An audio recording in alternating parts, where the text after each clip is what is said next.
அண்மை செய்தி.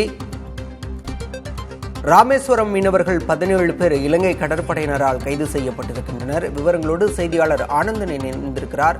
ஆனந்தன், இந்த கைது நடவடிக்கை எப்போது மேற்கொள்ளப்பட்டது? தற்போது கைது செய்யப்பட்ட மீனவர்கள் எங்கு அழைத்து செல்லப்பட்டிருக்கின்றனர்?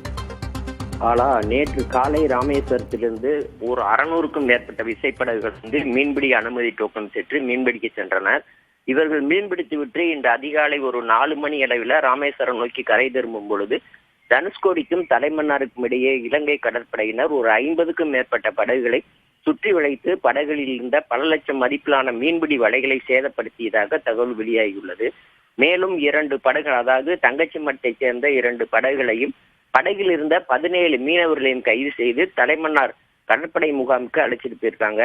முதற்கட்ட விசாரணைக்கு பின்பு மீன்வளத்துறை அதிகாரிகள் ஒப்படைக்கப்பட்டு இன்று பகல் நீதிமன்ற காவலில் வைக்கப்பட இருக்கிறதாக தகவல் வெளியாகிருக்கு.